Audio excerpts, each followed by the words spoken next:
Hey beauties, welcome back to my channel and welcome to my review and demo using the brand new palette from Viseart. I think that's how you say it. I know it's not Viseart, that's just how I like to say it. This is what the palette looks like. It's absolutely gorgeous and it is the same quality as all the other matte shadows from that line.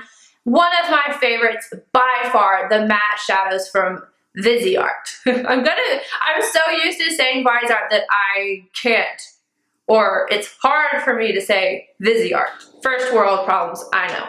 So just like the other palettes, this is an $80 palette. Yes, I know that's a lot to swallow at one time. However, these are amazing quality. If you are a matte eyeshadow junkie like me, you will not be disappointed in this. And there's 12 shadows, so again, a lot at one time, but price per shadow is really, really great. And you're gonna use all these. It's not like there's this random blue in there that you're like, oh, I'm never gonna use that. The yellow I put in this eye look today to make sure that you guys can actually see what is one way to use it to kind of create this sunset eye like I did. When I first saw this palette go online, I wasn't sure how close it was to the original neutral palette just because like this section right here is definitely a little bit more on the warm side. So I want to show you guys them side by side and you can definitely tell this palette is a lot more on the yellow warm side, and I'll show you guys in the swatches as well. You can definitely see the difference. If you have been wanting to try out Viseart shadows, one of these is going to be your best bet. If you're more neutral, go with the neutral one. If you like the orangey tones like I do, definitely pick this one up first. But I will say that if you already have the dark mattes, let's see if I can get this open. I have such a hard time with these.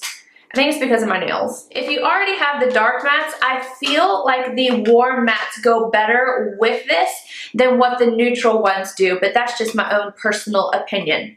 Now, the reason why I love Viseart shadows so much, the matte ones, is because you can keep layering them and you just don't get a muddy mess, which happens with a lot of more buttery matte shadows. Like these do have a little bit of kick up on them, but they don't end up with fallout on your face and you don't end up with them just blending into one another. Case in point, the shadow look that I did today, I used a lot of different colors, but they each end up standing out on their own. They don't end up going together. I hate that. It's like a huge pet peeve of mine. I'm not gonna keep rambling on and on and on and on about this palette, even though it would be very easy to do because I'm obsessed with it. I'm just gonna go ahead and jump into this eye look. So if you wanna see how I created this, just keep watching. Second shade in the palette and what is this brush? NARS 42. I'm not used to saying the name of this one yet. And I'm just gonna pop this in the crease. MAC 217, and I'm gonna take the yellow shade from the far right corner. I just wanted to use this shade. I don't know, it was yellow and I felt like I needed to use it. And I used the last shade as a transition. I know I said crease, but this one's actually going into the crease. I'm just going back and forth windshield wipers and small circular motions to blend it out. And I always go like on a little V right on this outer edge. Same brush, and I'm taking the lightest orange. It's still a bright orange, but it's lighter than the darker orange. If that makes any sense, this is what happens when you don't have names for shade in a palette. I'm just going in and deepening up the crease with the same 217. MAC 221, and I'm taking the darker reddish orange. It's on the right hand column middle shade. And I'm gonna pop this into the crease again to further deepen it up. I think I'm going to create a sunset eye. At least that's what it's starting to look like. NARS contour in the lighter orange shade, and I'm going to buff this underneath my lower lash line. Same brush, and then that darker reddish orange that we just used in the crease, and I'm going to deepen this up just a little bit and connect it on this outer corner. MAC 239, and the deepest reddened shade at the bottom right hand corner, and I'm going to tap this all over the lid and go all the way up to the crease but not surpassing it.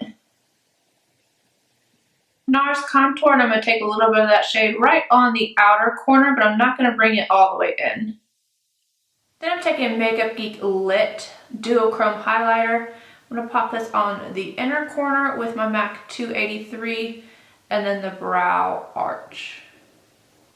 Alright guys, so that is it for this look. All I did was add on some Salon Perfect Demi Wispies, and then the lip that I chose was, I just keep using this, I'm sorry, I love it. But this is the Sephora Cream Lip Stain in the shade number 33, and then the Balm Read My Lips Lip Gloss in the shade Snap. If you guys enjoyed this video, please let me know by giving a thumbs up, subscribe if you're not already, and I will see you guys in my next video. Bye guys! For everybody who misses the fox, which is really a panda, there he is!